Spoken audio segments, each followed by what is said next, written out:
Hello everyone. आज हम लोग डिस्कस करने वाले हैं कि मैकेनिकल इंजीनियरिंग के किस सब्जेक्ट का वेटेज आरआरबी जेई सीबीटी में क्या रहने वाला है। लगातार बच्चों के मन में ये डाउट बना रह रहा है, बार बार बच्चे ये बात पूछ रहे हैं कि सर मैकेनिकल इंजीनियरिंग के जो सब्जेक्ट हैं वो तो बहुत सारे हैं, किस टॉपिक को बहुत ज्यादा ध्यान से पढ़ना है, किस टॉपिक को जो है बहुत अच्छी तरीके से हमको पढ़ना है, या जो वेटेज रहने वाला है फॉर आरआरबी जेईसीबीटी 2 एग्जाम वो क्या रहने वाला है मैकेनिकल इंजीनियरिंग के सब्जेक्ट का। इस बात पे बच्चों के मन में बहुत सारे डाउट्स आ रहे हैं, बच्चे बार बार इस बात को पता करना चाह रहे हैं, पूछना चाह रहे हैं। तो मैं आप लोगों के लिए लेके आया हूं यहाँ पे मैकेनिकल इंजीनियरिंग के जो सब्जेक्ट हैं वो कितने कितने मार्क्स के आने वाले हैं आरआरबी जेईसीबीटी में, उसके लिए एक समरी आप लोगों के लिए है। एक समरी में आपको बताया गया है, क्या बताया गया है समरी में, कि कौन से सब्जेक्ट से कितने क्वेश्चन आरआरबी जेईसीबीटी के प्रीवियस ईयर एग्जाम में आए हैं। क्योंकि हम मान के चल रहे हैं कि सर एग्जाम का पैटर्न जो है लगभग बिल्कुल वैसा ही है जैसा कि 2019 में जो एग्जाम हुआ था सीबीटी का, बिल्कुल वैसा ही पैटर्न है। तो कहीं ना कहीं उम्मीद है कि जो क्वेश्चंस का वेटेज है वो भी लगभग सिमिलर रहना चाहिए जैसा कि आरआरबी जेईसीबी में प्रीवियस ईयर के एग्जाम में हुआ था। तो मैं यहाँ पे आप लोगों के लिए ये लेके आया हूँ कि कौन सा सब्जेक्ट मैकेनिकल इंजीनियरिंग का कितने मार्क्स का आपके एग्जाम के पॉइंट ऑफ व्यू से इंपॉर्टेंट रहने वाला है, या कितने क्वेश्चन इस पर्टिकुलर सब्जेक्ट से आपके एग्जाम में आएंगे, उसके बारे में कंप्लीट एक समरी है। अब कई स्टूडेंट के दिमाग में आएगा कि सर 11 आपने लिखा है 8 to 10 0 से 2, इसका क्या मतलब है। तो मैं आपको बता देना चाहता हूं कि जब एग्जाम हुआ था आरआरबी जेईसीबी का, तो वो अलग अलग शिफ्ट में हुआ था। एक दिन में दो एग्जाम थे, दो शिफ्ट में, 2 दिन में ये एग्जाम हुआ था अलग अलग शिफ्ट में। तो किसी शिफ्ट में मान लो क्वेश्चन आया है 8 मार्क्स का, किसी में 9 मार्क्स का, किसी में 10 मार्क्स का उस सब्जेक्ट से। तो मैंने आपको एक जनरल आइडिया दे दिया कि सर इस पर्टिकुलर सब्जेक्ट में से लगभग इतने मार्क्स के क्वेश्चन जो है आपके एग्जाम में आने वाले हैं। तो क्या जनरल व्यू है उसको समझते हैं। सब्जेक्ट वाइज वेटेज हम लोग देख रहे हैं आरआरबी जेईसीबी के लिए फॉर मैकेनिकल इंजीनियरिंग। तो जो मैकेनिकल इंजीनियरिंग स्टूडेंट है उनके लिए ये जो सूचना है, ये जो इंफॉर्मेशन है बहुत ज्यादा इंपॉर्टेंट रहने वाली है। बात करते हैं हम लोग एक एक पर्टिकुलर सब्जेक्ट की। जैसे सबसे पहले अगर हम बात करें इंजीनियरिंग मैकेनिक्स की, अगर हम बात करें सर जो इंजीनियरिंग मैकेनिक्स आपका सब्जेक्ट है वो कितने मार्क्स का आपके एग्जाम में आएगा या कितने क्वेश्चंस आपके पेपर में आएंगे, तो लगभग 10 to 11 क्वेश्चन आपके एग्जाम में आए थे प्रीवियस ईयर एग्जाम में।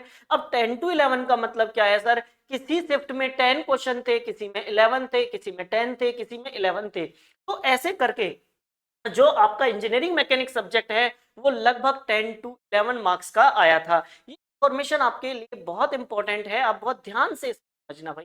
तो इंजीनियरिंग मैकेनिक्स का जो वेटेज है वो लगभग 10 to 11 मार्क्स का। अब हो सकता है इस बार 9 मार्क्स के क्वेश्चन आ जाए, मतलब 9 क्वेश्चन आ जाए या 12 क्वेश्चन आ जाए, ये प्रीवियस ईयर का डाटा है भाई, ठीक है ना।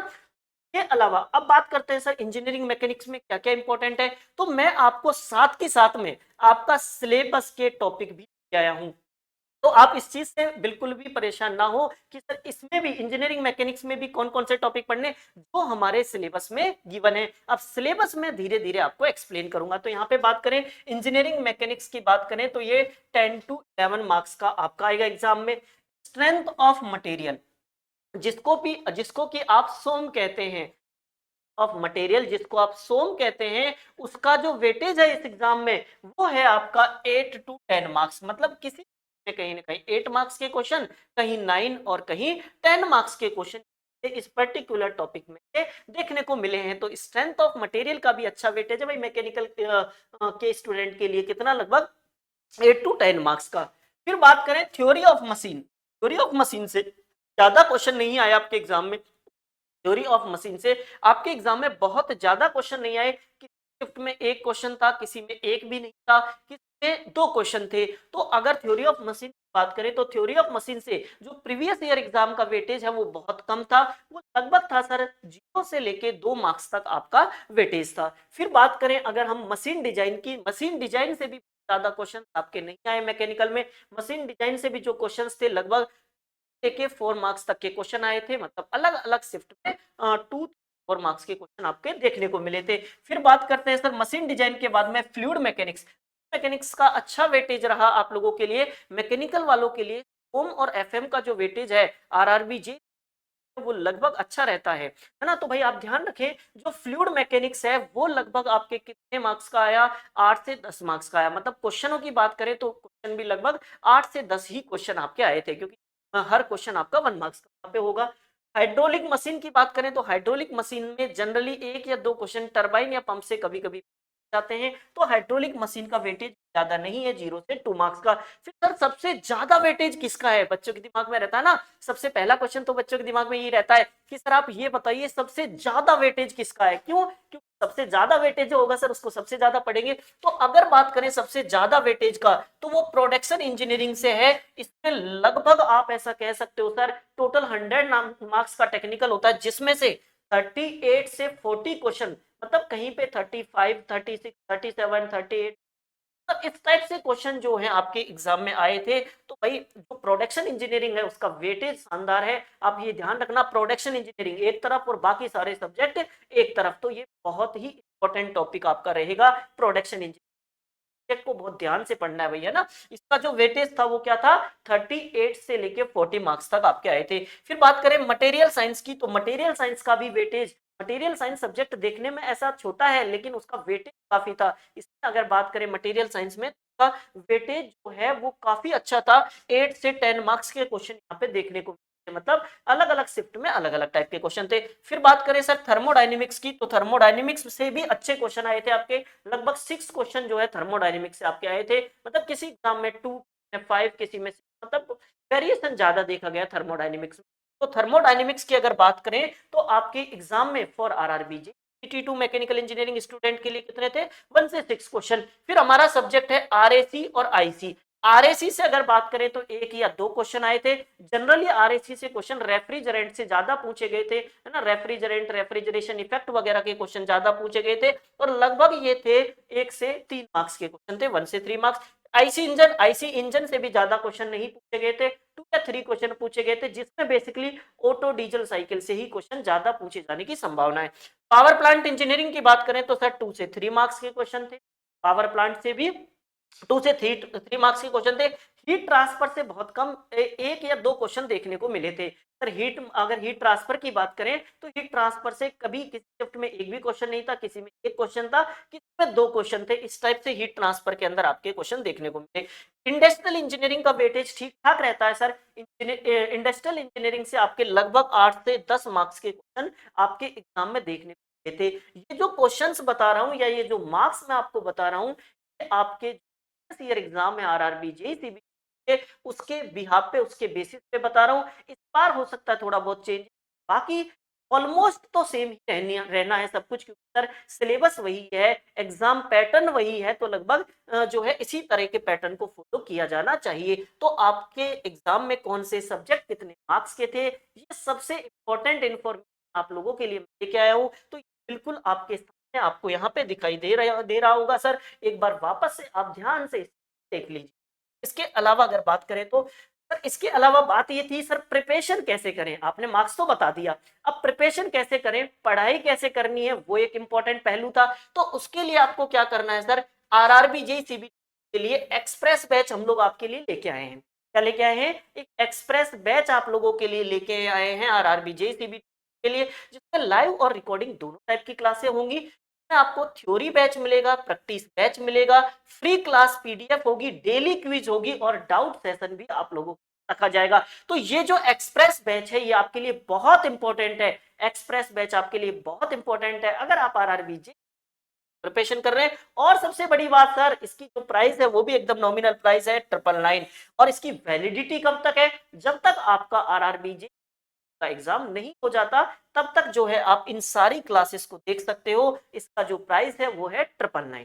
आगे बात करें सर, यहाँ पे आगे बात करें तो ये था सर बच्चों के दिमाग में ये भी बार बार डाउट आ रहा था कि सर जो है आप ये बताइए कि कंप्लीट कितने क्वेश्चन तो पेपर में आएंगे, और कौन कौन से टॉपिक से, कौन कौन से सब्जेक्ट से आएंगे, ये भी आपको बताना है। तो अगर हम बात करें सर, आपका जो टोटल पेपर होगा, वो पेपर होगा आपका कितने कितने क्वेश्चन आएंगे, 150 क्वेश्चंस आपके आएंगे। इसमें से ये जो 150 क्वेश्चन है, ये कितने मार्क्स के होंगे सर, 150 मार्क्स के क्वेश्चन होंगे। आपको ये बात ध्यान रखनी है, 150 क्वेश्चन जो है 150 मार्क्स के होंगे। इसके लिए आपको टाइम कितना मिलेगा, तो टाइम मिलेगा सर 120 मिनट, मतलब टाइम बहुत ज्यादा नहीं है। तो ध्यान रखना, टाइम का पेपर में बहुत ध्यान रखना है, बहुत इंपॉर्टेंट बात है भाई। आपको जो है 150 कहीं ना कहीं करने हैं, है ना। और इसमें सब कुछ है, क्या क्या सर, जनरल अवेयरनेस के जो क्वेश्चन होंगे वो 15 होंगे जो कि 15 मार्क्स के हैं।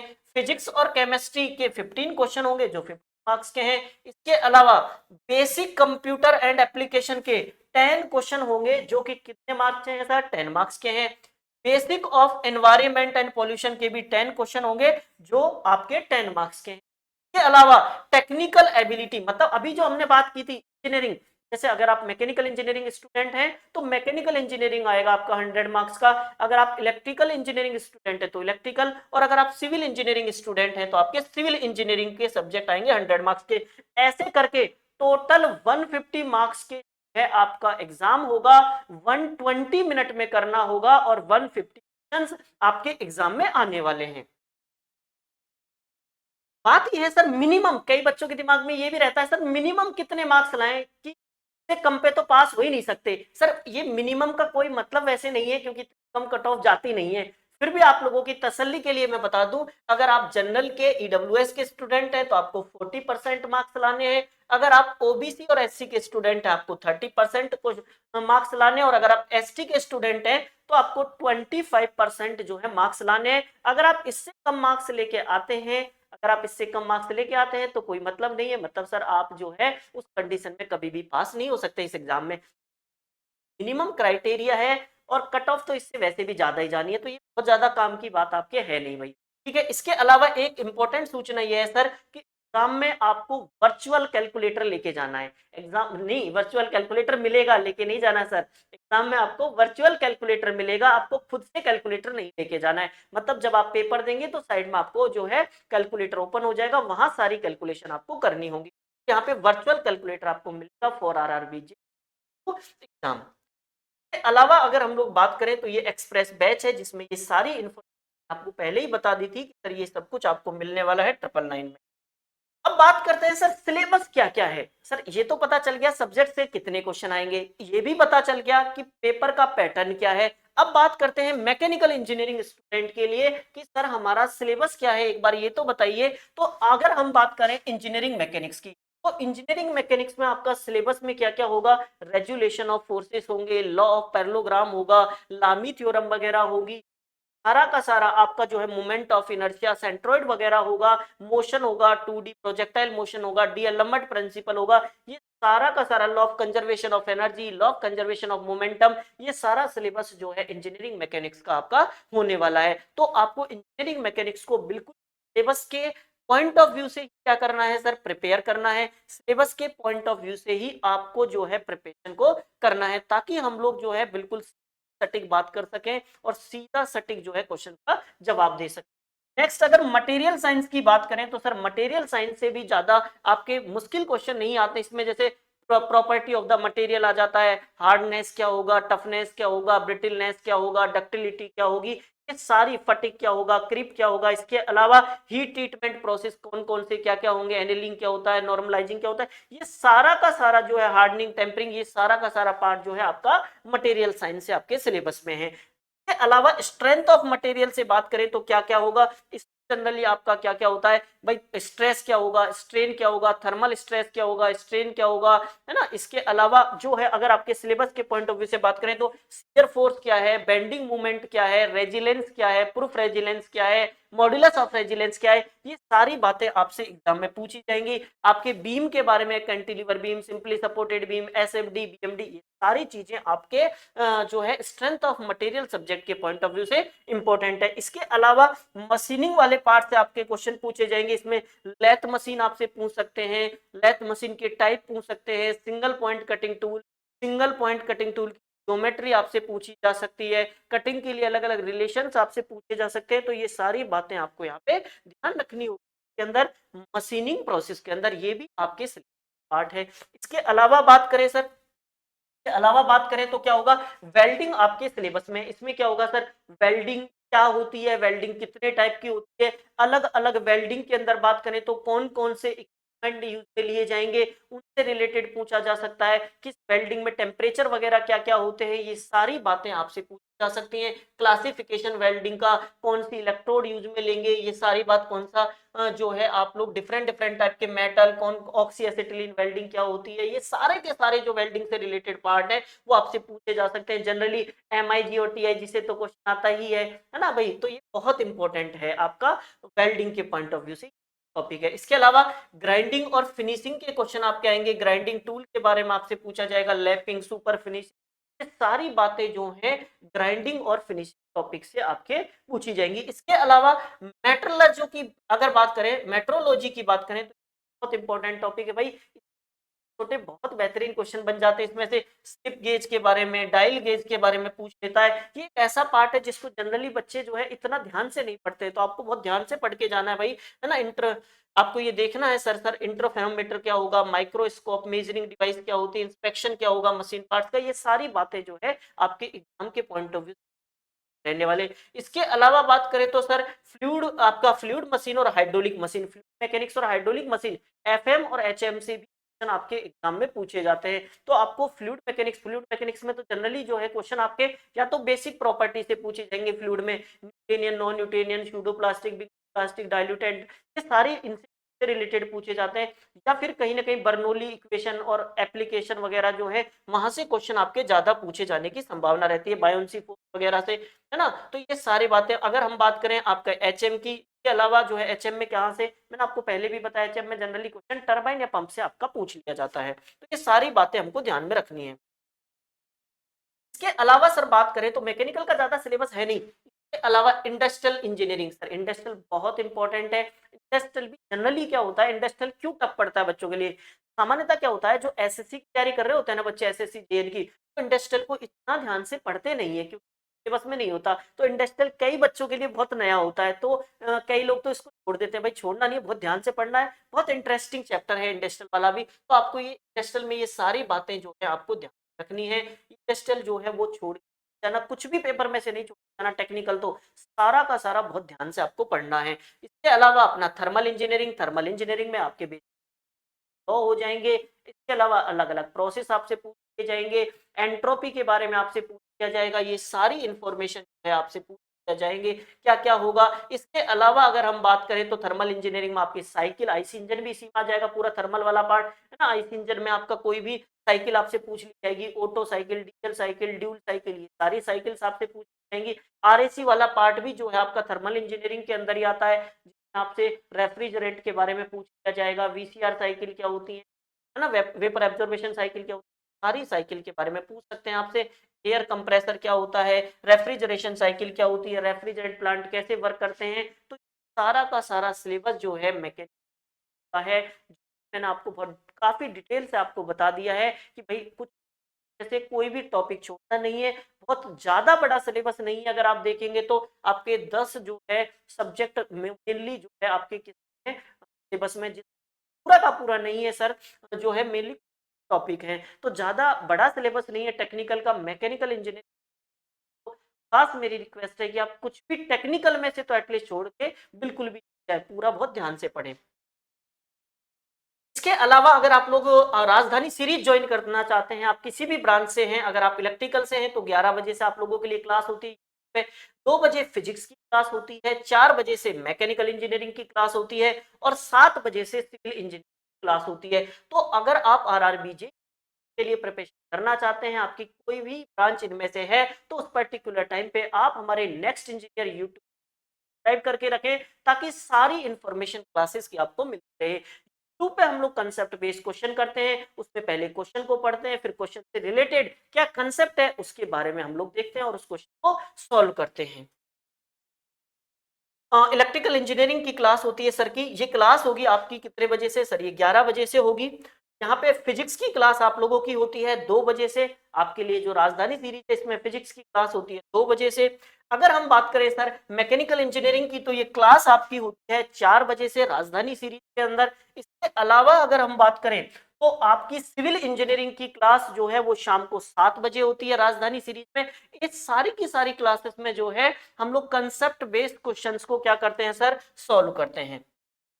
के अलावा मैंने आपको पहले भी बता दिया सर कि ये जो एक्सप्रेस बैच है ये आपके लिए बहुत इंपॉर्टेंट होगा फॉर आरआरबी जेईई सीबीटी। अगर आप प्रिपरेशन कर रहे हैं तो ये बैच आपको, इसका प्राइस होगा कितना, 999।